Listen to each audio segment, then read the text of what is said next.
Oi, gente, tudo bem com vocês? No Nepcast de hoje vamos falar sobre a importância das relações interpessoais saudáveis. Este podcast é uma iniciativa do Núcleo de Educação Permanente da Secretaria de Saúde do município de Caruaru.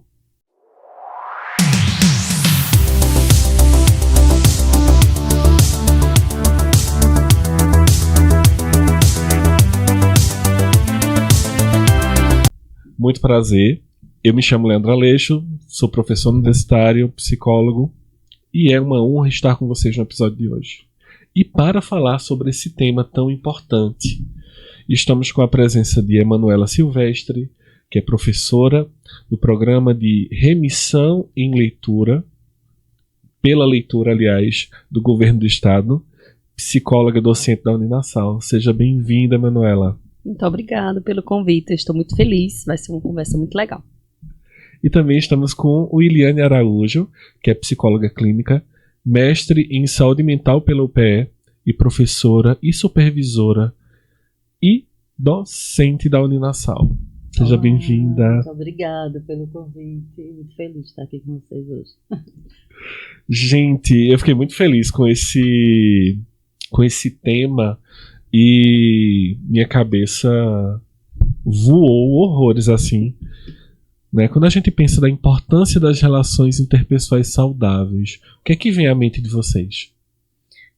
Acho que primeiro a gente pode pensar lá na infância, né? Porque é o primeiro núcleo que a gente convive. E aí, como a gente precisa ter essas relações saudáveis com quem a gente convive? É o primeiro núcleo da infância. E aí, como é que está sendo construído, né, esse núcleo na infância? Como é que essas relações estão sendo construídas? Muitas vezes a gente acha que as relações interpessoais elas só vão ser formadas lá na vida adulta, mas não é, né? Elas são construídas ao longo de toda a nossa vida, né? E aí a gente vê como as crianças hoje estão se relacionando, né? A gente tem um índice muito alto de crianças ansiosas ou que não sabem se relacionar com o outro, né? E aí essa criança, por exemplo, ela tem um limiar de frustração muito baixo, ela tem uma situação de isolamento também, isso infelizmente por conta da tecnologia, e aí isso vai se construindo e muitas vezes leva a um adulto que se isola, infelizmente.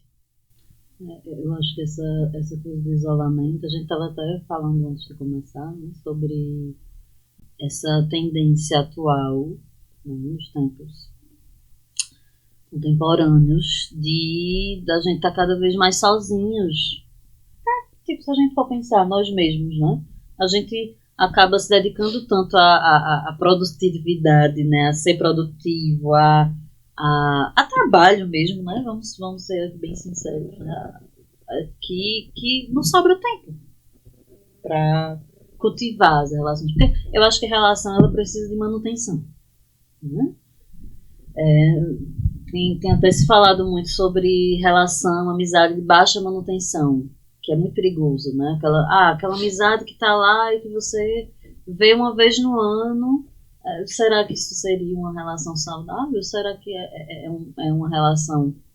São relações que de fato vão preencher a nossa necessidade de contato, né, social, enfim, de conexões profundas. Então, eu acho que cada vez mais a gente vem dedicando nosso tempo, né, e investindo energia e afeto muito mais nessa parte da produtividade, né, que eu acho que tem muito a ver com esse sistema capitalista que engole a gente mesmo, do que tempo de qualidade com quem a gente ama. Então, quando a gente vê, faz meses que a gente não viu aquela amiga, aquela grande amiga, ou aquele familiar importante, né, outras coisas vão tomando espaço. E eu acho que isso vai deixando a gente meio empobrecido, né, assim, do que realmente importa, né? Bell Hooks fala muito sobre isso, né, assim, naquele livro super indico, inclusive, Tudo sobre o Amor, livro de cabeceira. Ela fala que a depressão, né, em tempos atuais, está muito ligada justamente a esse isolamento, onde as pessoas estão cada vez mais isoladas, né? As famílias cada vez menores, longe da comunidade. Às vezes eu não conheço quem é meu vizinho, não falo com ele, não sei quem é a pessoa que divide corredor comigo no prédio. Que mora em cima, que mora embaixo. Não sabe, né? Então, isso tem repercussão. A gente não percebe, né, a curto prazo, mas a longo prazo existe uma repercussão. Eu percebo um prenúncio de uma gravidade com relação a isso. Porque nós somos, em essência, seres relacionais, né? Partindo daquele princípio de que nós nos tornamos gente a partir da interação com outras pessoas. Aonde é que fica esse espaço que existencialmente, já em essência, nos torna quem nós somos, né? A gente está cobrindo essas arestas com o quê? Com a tecnologia, com a produtividade. Que sentimentos são esses que a gente está nutrindo em vez de estar se relacionando com outras pessoas? Eu acho que é justamente isso, né? Assim, essa obrigatoriedade, né? de ter sucesso, por exemplo. Né? Eu acho que a produtividade está ali, meio que subentendida, meio que camuflada, né? Essa ideia de ter que ser produtivo, mas eu acho que principalmente a ideia de sucesso. Quantas vezes, né? Por exemplo, na clínica a gente não escuta, né, jovens adolescentes que chegam já preocupados de tipo, eu preciso ter sucesso, eu preciso ter uma profissão, eu preciso ter dinheiro, sabe? Assim, de forma muito precoce. Manu falou sobre a coisa da infância, né? Eles trazem isso na clínica, a criança muito. Traz isso.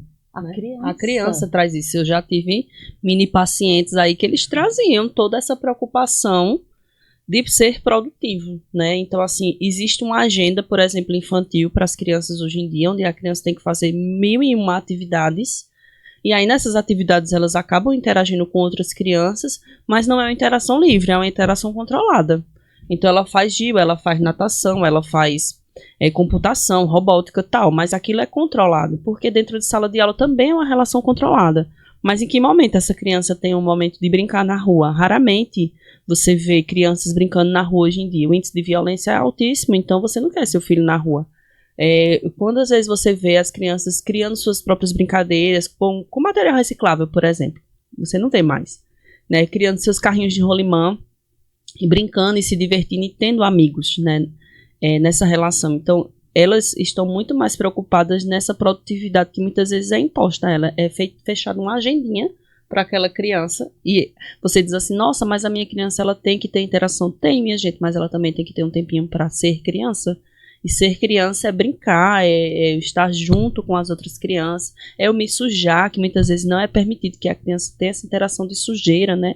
E não é uma sujeira para ela ficar suja, é uma sujeira para ela ter conexão com a natureza, com as coisas, e muitas vezes isso é podado, né? Hoje em dia a gente está crescendo verticalmente, mas a gente está esquecendo o chão, né? Essa interação com as pessoas nesse chão. Né? E as crianças muitas vezes trazem essa angústia de que elas queriam muitas vezes descansar, né? E no descansar, minha gente, ele faz tão bem pra gente, né? Estar com amigos, brincando, conversando, tomar um chazinho, um bolinho. Ficar fazendo nada, né? Marília Gabriela falava sobre isso, né? Quando ela gosta de não fazer nada, ela fala, eu gosto de não fazer nada. É porque às vezes até o nada, ele tem que ser produtivo. Sim. Então se eu estou no ócio, eu tenho que estar lendo um best-seller. E não, minha gente, você pode estar na sua rede. Ô Manu, principalmente pra gente mulher, né? Nossa. E aí, eu acho que é importante a gente fazer um recorte de gênero aqui. Sim. Porque se já tem sido difícil pensar em descanso e do fazer nada para a população em geral, imagina pra gente que é mulher e que sempre vai ter ali uma tarefa, né? E enfim... É algo muito estrutural, né? De que a mulher ela precisa estar sempre cuidando. Vamos lá, acho que a palavra é cuidar. Né? E quem está cuidando dessa mulher? Né? Quem cuida de nós? A gente cuida de todo mundo, mas e aí, quem cuida de nós? Né? A história do... Nem todo mundo tem as mesmas 24 horas, não, né? Meu Deus, se alguém disser isso, é um absurdo. Não tem. Né? Você fala isso para uma mãe de 2 crianças pequenas que trabalha fora. Se ela tem as mesmas 24 horas do pai, por exemplo, que mora na mesma casa. É diferente as horas dele. Muito. Né? É diferente, totalmente diferente. Para uma pessoa que mora sozinha, né, para uma pessoa, uma mulher solteira sem filhos. Então, assim, são horas diferentes, né? São situações diferentes, são contextos diferentes. Então, ninguém tem as mesmas 24 horas, não. Né? Isso é um discurso muito do capitalismo para fazer com que a gente seja produtivo. Ser produtivo é ruim? Não, pelo contrário, ser produtivo é muito bom. Mas até que ponto, né? A produtividade ela não pode me adoecer, né? E aí a gente tem um índice de burnout lá em cima, diante das situações de trabalho adoecedoras. Né? Então eu estou ali no meu trabalho que eu preciso ter uma relação interpessoal bacana com as pessoas, uma relação de respeito, né? Eu não vou amar todo mundo, mas eu vou respeitar todo mundo. Mas essa relação ela precisa ter uma troca, né, no trabalho. Sim, olha que interessante, né? Eu acho que a gente falar sobre relação saudável, relação interpessoal saudável, a gente não pode deixar de olhar para o recorte de raça, para o recorte de classe e para o recorte de gênero, porque eu acho que a definição, né, de uma relação saudável, ela tem que estar ali pautada nesses pontos, porque, tá, como é que eu, por exemplo, sou classe baixa, exemplo, sou trabalhadora, enfim, tenho que pegar ônibus, tudo, trabalho 8 horas por dia, 40 horas semanais, 6 dias por semana, né, escala 6 por 1. Como vai ser para mim, né, ter relações saudáveis? Com que tempo? Né, assim, com que energia? Que momento isso vai acontecer, né? Pois é, com que energia eu vou estar ali nutrindo essas relações? Que vai ser muito diferente de uma pessoa que, por exemplo, trabalha 5 dias na semana, folga, enfim, eu acho que o cenário ele muda, né, ali a partir do contexto de onde a gente vem, de onde a gente está, de onde a gente vive, né? Então, eu acho que é impossível a gente pensar em relações sem ter em mente que esses pontos, eles influenciam diretamente, né, assim, a qualidade das relações. Talvez por isso que o adoecimento mental, ele vem, obviamente, aumentando, né, justamente nessa população dissidente, né, essa população dita minoria, né, que na verdade não é minoria, né, a maioria das pessoas. Eu acredito que a gente conseguiu trazer um cenário da importância, né, do levantamento desse tema. Mas vocês conseguem perceber se as pessoas elas conseguem fazer uma leitura de até que ponto uma relação é saudável e até que ponto uma relação ela é danosa? Vai depender muito muitas vezes da saúde mental dessa pessoa. Aí ela vai conseguir fazer essa leitura, né? Então, acho que a psicanálise vai explicar muito melhor sobre isso. Mas, assim, porque realmente, entendeu? Você fazer uma leitura disso é muito do seu contexto. Então, por exemplo, se você vem de um contexto onde uma relação ela é muito grudada, ela é muito que eu não deixo o outro respirar, né? Então, eu acho que isso é normal. Para aquela pessoa, ela vai achar que isso é normal, né? Mas muitas vezes não é. Quem está ao seu redor se sente sufocado, se sente, né, muitas vezes difícil, né, de conviver com essa pessoa. E para aquela pessoa ela vai achar que aquilo é uma relação bacana. Porque até puxando o recorte de gênero, de raça e de cor que o Willy trouxe, imagina relações de trabalho que a pessoa não pode sair daquele emprego, porque aquele emprego é a razão de sustento Sim. da família. Sim. Ela precisa se submeter àquelas relações, vou usar o termo jargão, tá?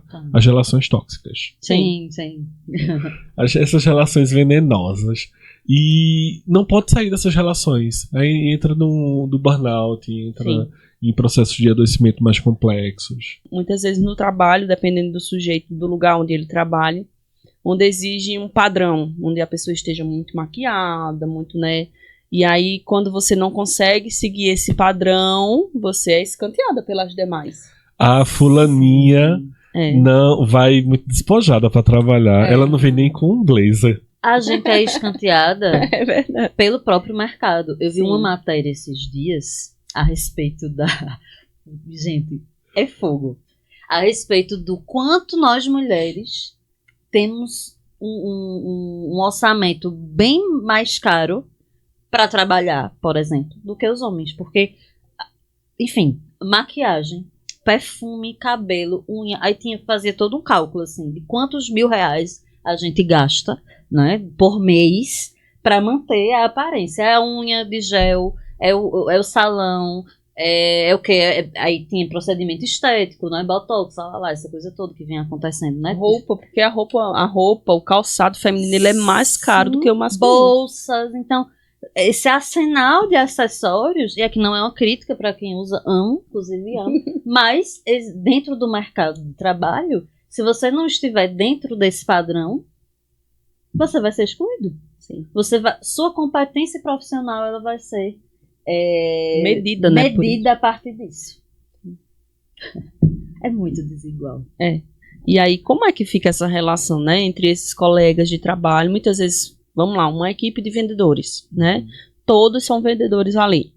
Mas aí, como é que fica o salário de Joana, que tem crianças, que é mãe e que precisa estar impecável nesse trabalho, e a relação de Daisy, que mora com uma família, que o salário de Daisy é só para ela, então Daisy o salário dela vai sobrar muito mais para que ela mantenha o padrão e de Joana não. E aí, como é que fica nessa relação? Muitas vezes há esse processo, né, entre os outros no trabalho, na escola, né, os adolescentes entre si, né, quem é que está com determinado objeto que eu posso me relacionar com essa pessoa, né? Então, vamos lá. A gente fala dos adolescentes, eu lembro dos adolescentes e crianças, né? Tem um chaveiro agora bem famoso, né? Não sei se vocês sabem. O Labubu? Isso, que é o Labubu, é um chaveiro. Eu não sabia que era um chaveiro, eu pensava que era outra coisa assim tão sobrenatural. Aquela pelúciazinha. Isso, eu pensava que era uma coisa tão sobrenatural. E aí tava vendo um pesquisador falando sobre os acessórios de conexão com o outro. Que hoje você tem que ter um acessório para se conectar com o outro. E muitas vezes é o Labubu, é o Bobbie Goods. Então eu estou me conectando a você não por eu e Léo e Liliane, pela essência da gente, mas sim porque eu tenho esse boneco, você também tem, e aí a gente troca roupas desse boneco. Interessante. A gente se relaciona a partir do objeto que é trazido. Então todos nós temos Bobbie Goods, então a gente senta e pinta Bobbie Goods. Todos nós objeto que é comprado, isso, né? Um objeto que é comprado. Que não é barato. Não. E aí eu preciso me relacionar com os outros a partir desse objeto, sabe? Então, assim, certo, mas eu me relacionar com o outro a partir do outro, das coisas que o outro traz. Porque isso termina sendo um conjunto de afinidades, né? Sim. E essa não é invenção tão nova assim. Vamos lembrar do nosso bichinho virtual. Do né? Tamagotchi. Do tênis da Converse, da bolsa da Company. Os objetos, eles ligam as pessoas, isso é ok. Mas assim, até que momento eu tenho que ter esse objeto? Só vou me ligar às pessoas por isso, né? A questão que a gente reflete é isso. Ter o objeto, ter o Tamagotchi, ter outros que a gente tinha na infância para se conectar com o outro é bacana? Mas e se eu não tiver condições para ter, né?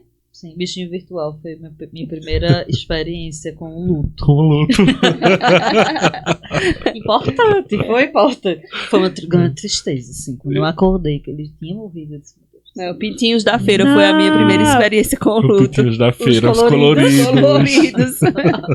Que eles não duram, né? Não. Eu não sabia que eles eram doentes. Né? Eu não sabia.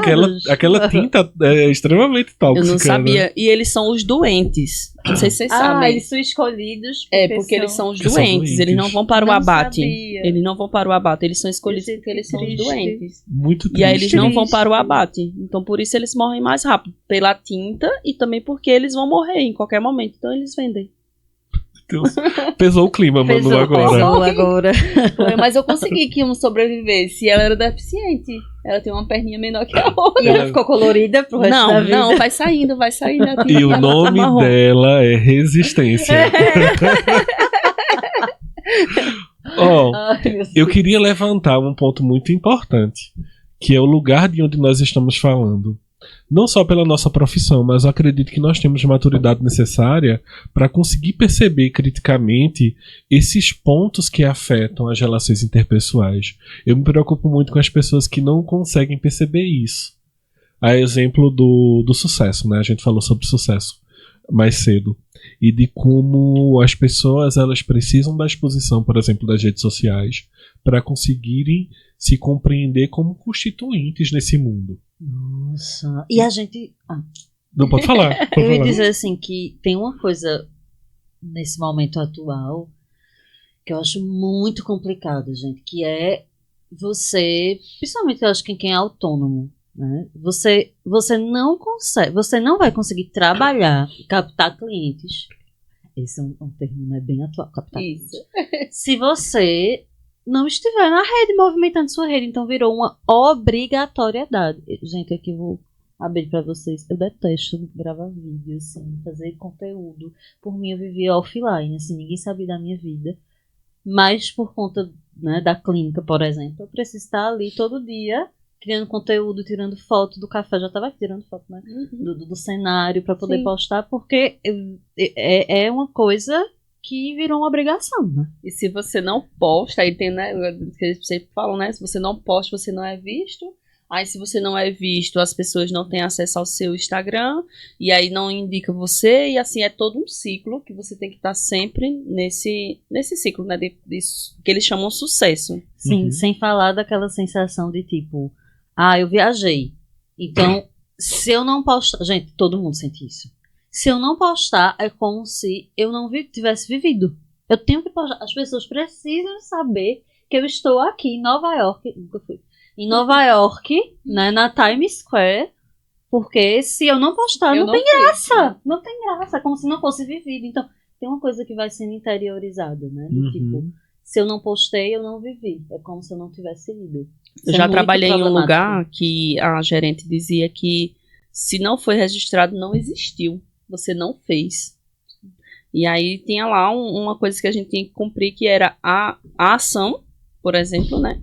E a foto do registro ao lado, porque se você não tirou aquela foto, isso não existiu, você não fez isso. Então, às vezes, você fazia tanta coisa e vivia aquele momento, não registrava aquele momento, não aconteceu. Então, precisava registrar, né, isso.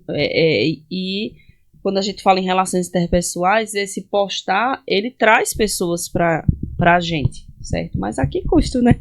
A que custo, porque você precisa estar conectado 24 horas e às vezes se faz necessário desconectar um pouquinho. Nós fazemos parte de uma geração que nós sabemos como é o mundo sem esse tipo de conexão, né? O virtual, esse remoto, que terminou sendo muito mais real. Esse reflexo dessa preocupação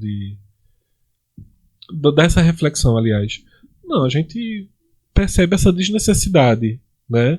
E percebe uma obrigatoriedade muito menos espontânea de fazer isso. Será que isso é um reflexo dessa vivência pregressa que a gente tem?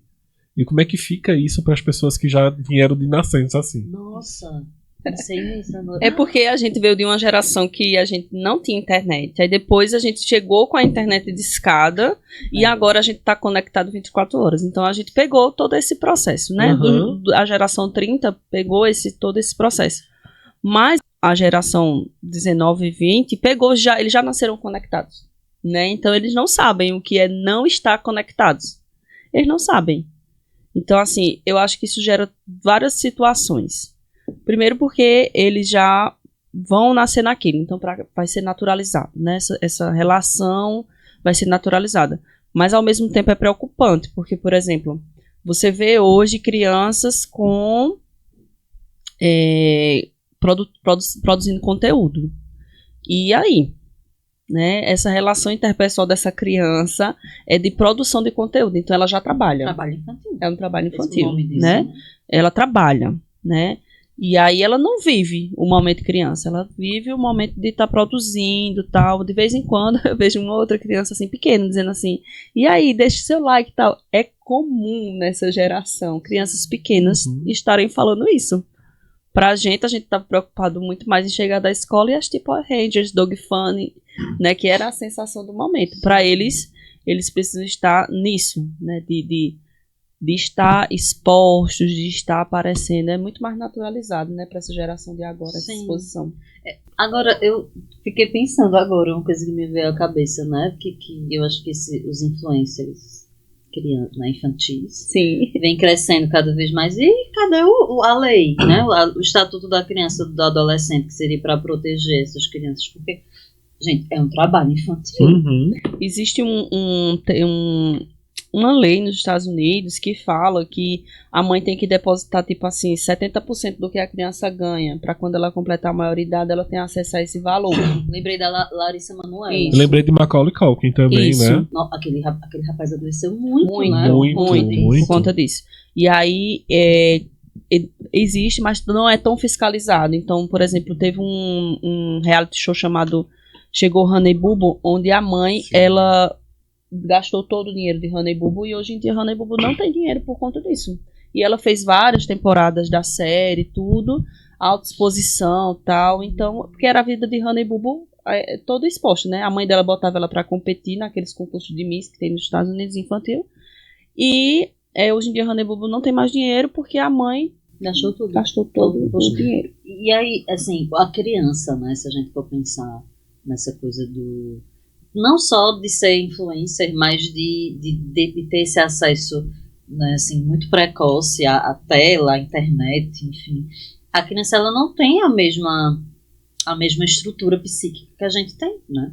De processar as coisas, de entender, de suportar, por exemplo, o peso de uma profissão, né? Dos altos e baixos de um trabalho, né? Então, eu acho que muito dos efeitos desse acesso precoce à internet, à rede social, eu acho que a gente ainda vai ver, porque isso vem se intensificando. Então, as crianças que estão tendo esse acesso e consumindo, né, assim, conteúdos de forma massiva, eles ainda não são adultos, então a gente ainda vai entender como, inclusive, sobretudo nós da psicologia, ainda vai entender quais serão as repercussões disso aí no futuro.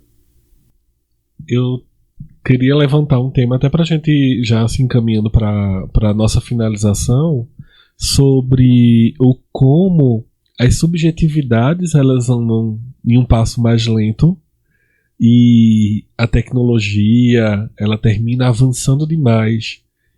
Como é que vai ficar essa disparidade, né? Porque com certeza isso vai impactar de como as relações interpessoais vão acontecer. Isso é um fato, né? Mas quais são as consequências disso a longo prazo? Até porque, como ele trouxe, essas pessoas ainda não envelheceram para a gente saber de fato, né, como é que isso vai se dar. Eu tenho muito receio desse envelhecimento, né? E assim, eu acho que uma das mais tristes consequências, com certeza, é a questão do isolamento. As pessoas vão se isolando. Então, é muito comum, né, isso hoje, e vai ser gradativamente. As pessoas vão ficar, né, se isolando. E eu tenho muito medo disso, porque quanto mais elas se isolam, né, menos relações elas vão ter e mais adoecidas elas vão estar, porque faz parte da sua saúde mental você estar se relacionando com outras pessoas. E aí quando você fica só no virtual, não é a mesma coisa. Nunca vai ser, gente. Nunca vai ser a mesma coisa de você estar juntinho das pessoas, né?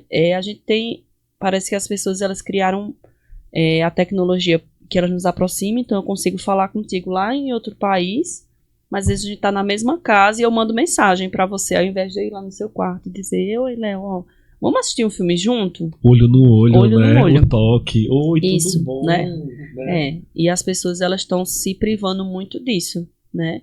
E aí a gente tem várias situações, né? Hoje em dia a gente tem, as pessoas estão se descobrindo muito, isso é muito bacana, né? Buscando avaliações neuropsicológicas para se entender, isso também é muito bom, mas até que ponto, né? Até que ponto isso faz com que eu me afaste? Então, por exemplo, né? Eu descobri meu diagnóstico na vida adulta, né? O autismo, ele sempre existiu na minha vida, mas ele não tinha um nome, e na vida adulta é que eu me descobri. E para estar junto eu me esforço muito. Agora minha gente é 10 vezes mais do que qualquer outra pessoa, mas eu me esforço porque eu sei que isso vai fazer bem para minha saúde mental.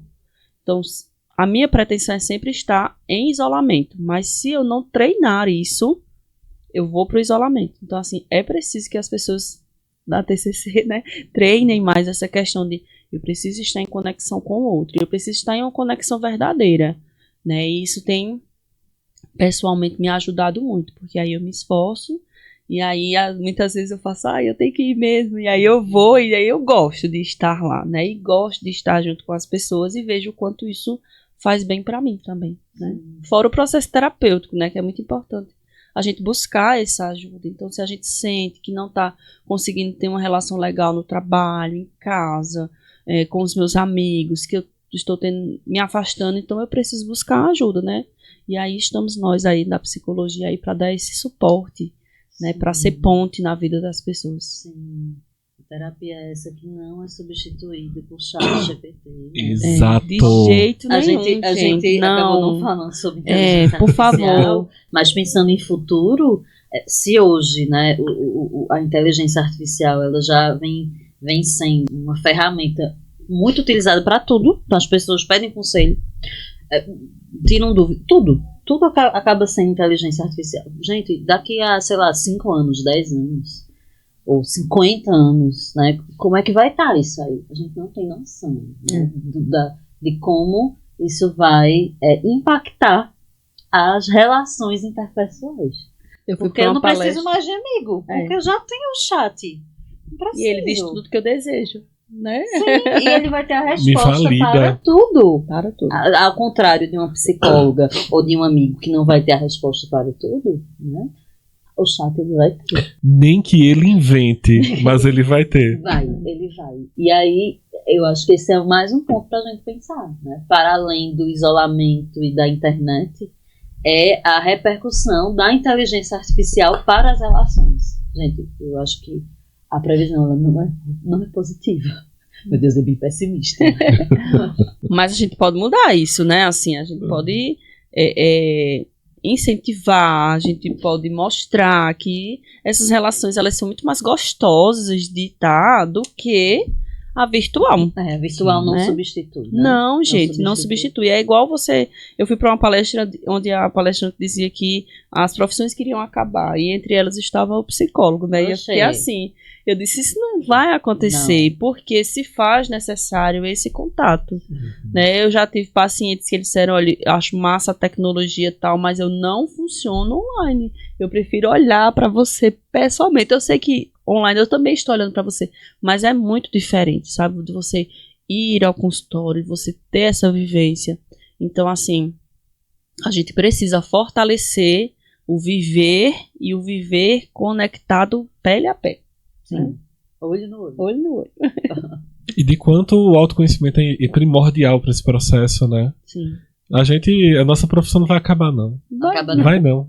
É capaz de ser ainda mais requisitada, né? Que eu acho que é o que está acontecendo. É o que está acontecendo. Depois do boom da pandemia. Está todo mundo adoecendo, né? Eu acho que acaba sendo um efeito cascata. Gente, uma notícia ruim. Infelizmente a gente vai chegando ao fim do nosso episódio. E acredito que, sem sombra de dúvidas, foi uma conversa maravilhosa. Se deixar, a gente ficava aqui mais tempo. O dia todo. O dia todinho. Não vai faltar assunto. Queria agradecer a vocês, né, e deixar facultada a palavra para vocês trazerem uma mensagem final, se despedirem, mandarem um recado, dizerem onde a gente encontra vocês nas redes sociais, porventura. Manu? Vocês me encontram nas redes sociais, é Manuela.Silvestre. Hoje em dia eu estou na docência, eu dei uma pausinha da clínica, porque eu estou montando, né, um espaço para mim, e aí quando esse espaço estiver pronto, aí eu volto para a clínica. Hoje em dia eu estou exclusivamente voltado para as pessoas com deficiência, tem sido uma vivência muito incrível, eu gosto bastante, então se vocês quiserem acompanhar um pouquinho sobre isso, né, é Manuela.Silvestre nas redes sociais. Obrigada. Williane? Vocês me encontram no @psicólogo Williane Araújo, é enorme, né? Mas é isso.